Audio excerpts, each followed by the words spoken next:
There's just something about that organ, the crack of the bat, all of it, Jensen. It's just perfect. But when we start to break down these teams every day that we're going to do in earnest on the Daily Diamond, how did you start to formulate, like, let's start off with the Giants today. And you look at all their numbers are going to be up there. How do you start breaking down a team? What are you looking for what they did in the offseason? What are they bringing back? How do you begin that process? Yeah, always case by case. And this is going to be one of the unique ones, Dave, because maybe one of the most widely scrutinized, controversial, however you want to look at it, yes, hires in the manager's seat is Tony Vitello, coming straight from the University of Tennessee.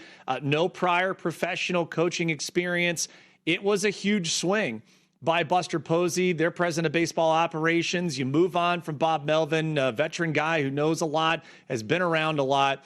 And so far, everything I've heard and listening to some of the players talk about it, life is good so far. Now, all that being said, this is spring training.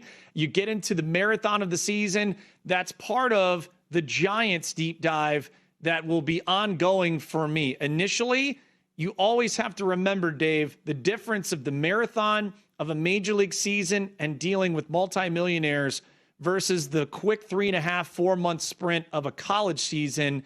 And yes, NIL is there. It's not as prevalent as what we see in college football and college basketball. So let's kind of take a look at the resume. San Francisco missing the playoffs last year. They were in even 81-81. That win total for this year, right at 80.5. Now, that jumped out to me, too, because, Dave, understanding what San Francisco brings back. Let's go with the big trade to get Rafi Devers in June of last year. Really sent shockwaves through the league. And, yes, Boston Red Sox fans, if you're having PTSD of the Mookie Betts trade, it kind of felt like that at the same time of what are we doing? Well, the Giants are well aware of the division they play in, Dave. Everyone's running down the LA Dodgers. You're trying to hang tough. You're trying to make inroads there. We have a term in baseball when you look at a player in a lineup, especially a position player, that you can build everything around. We call them aircraft carriers. And the Giants were really without one up until that spot. Now, they might have two. It's not the Gerald Ford, but, I mean, you're looking at Rafi Devers, you're looking at Willy Adames and Matt Chapman as the middle of your lineup. You're going to do some damage there. And in years past, at least last year, was Elliot Ramos, their real stud left fielder who was hitting leadoff. What do? They go out and get Luis Arraez, one of the great contact players of our generation right now. So the top 4 to 5 in that lineup, I feel pretty good about. They got one of the great defensive catchers in Patrick Bailey, who is going to be phenomenal for their staff. You're going to get to know a youngster in Bryce Eldridge, barring something unforeseen, is going to make that opening day roster. He will probably share time with Rafi Devers, going back and forth from being the designated hitter and a first baseman just to get Rafi off of his feet. The offense is much better. The rotation is going to be really good. Logan Webb, I had written in the guide, I think finishes top 3 in the Cy Young voting. He has been right there for many years as one of the top starting pitchers in the National League. He is going to pitch for Team USA. Power sinker ball guy, perfect arsenal for that ballpark. His running mate, Robbie Ray, had a phenomenal year last year, but it's the additions via free agency, Dave, and that's where we'll start our deep dive. Tyler Mahle, who was injured with Texas last year, but remember, off to a phenomenal start statistically, then couldn't put it back together. Adrian Hauser had an unbelievable start with Chicago, with the White Sox, gets traded to Tampa Bay. He was a free agent. He comes over. That lengthens that rotation really well. And one final point, I'll get your thoughts overall on where we stand. This is a bullpen in San Francisco that was top 4 in bullpen ERA last year. They got a lot of different ways to kind of come at you to close out games. Ryan Walker is going to be their closer after a couple of trades at the deadline last year. I think that they're going to be a team that can really be much better, and I think they can really shoot over their win total this season. I feel that they're too lengthened in the order not to have a better offensive continuity, and especially in the slug department. And I just don't think they get enough credit for their pitching stat. It's a great pitcher's park, especially at night. That marine layer there, the ball's not going to travel. I think the Giants could surprise some people here in 2026. Well, that's what I wanted to get at. I have a lot of questions. First of all, when I look at that, because you're going exactly where I was going, I'm looking at that win total at 80.5 for a team that won 81 games a year ago and missed the postseason. I'm not looking to play on a team that's going to get by a half game, right? I'm looking to play on, if I'm going to play a win total, that I feel like I'm getting pretty good value, whether I think they're going to clear it by 4 or 5 wins. It's not really a sweat. Like, we really didn't have to sweat out the Reds at the end of last year with the 83 wins and a win total we had at 78.5 a year ago. That's what I'm trying to look at. I feel like I might have that with this team. Like, Jensen, this feels like a team that should win, barring devastating injury to the pitching rotation. 85? I don't know if that's good enough to get you the postseason plus $1.90, but it does feel like value.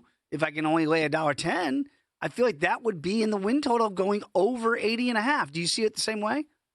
This could be a candidate for an alternate win over total in my mind, Dave. My bold take for them in our VSiN MLB betting guide was Logan Webb finishes top 3 in Cy Young voting in the National League, and the Giants win between 87 and 89 games. I do think they're getting discounted very much in not only where their makeup is, but a lot of this predicated on, hey, do they have enough in the back of the bullpen to get some of these wins across the line early? One of their primary leverage relievers, Randy Rodriguez, who was an all-star just a year ago, Tommy John surgery last September, likely lost for the entirety of the season. So that's the main concern for me early, is it's not the starters. It's how do we get it to Ryan Walker at the end? Can we maintain these leads and hold on? And the offense can do some heavy lifting early. I think they're going to be much better in those departments in which they really struggled last year. I have 2 more questions. I don't ask 2-part questions, as I always told my interns. You never ask 2 in 1. So I'll just ask one first.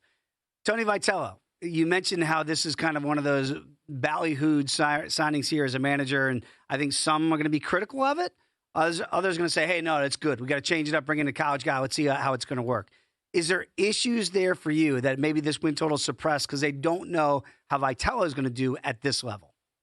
Yeah, absolutely. And I think that is the great unknown, is not only out of the chute, but because his personality, as someone who's covered him with my work on ESPN doing college baseball, he's super laser focused, super detail oriented.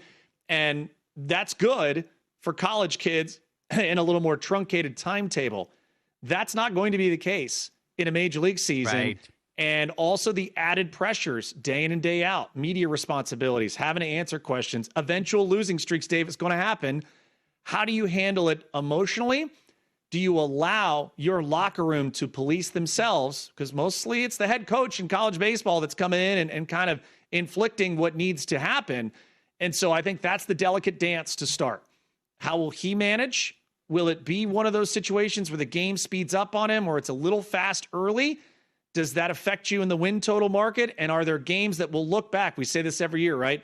You look back in August and September, all those games in April and May count the same. Will there be series we look back on where San Francisco had a chance to win them, but because of Tony Vitello being a new guy, did he mismanage a bullpen? Did he not pinch hit in the right spot? You know, those are all going to be things under the microscope as we get started. All right, very quickly, now that we've had some time to think about it, who won the trade for Rafael Devers? Was it smart of Boston to move him to San Francisco? Or, as you mentioned, you don't get a lot of aircraft carriers in baseball, and they have one now in San Francisco. How would you view that trade months removed? Right now, it's a win-win because it allowed Boston to open up what they needed for their future in their big-time top prospects. Remember, Boston last year, the year before, one of the top farm systems as far as top echelon prospects, and they had a lot of them. You're seeing now, most notably, Roman Anthony is in there, but Marcelo Meyer. Those are guys that they're going to lean on here for years to come.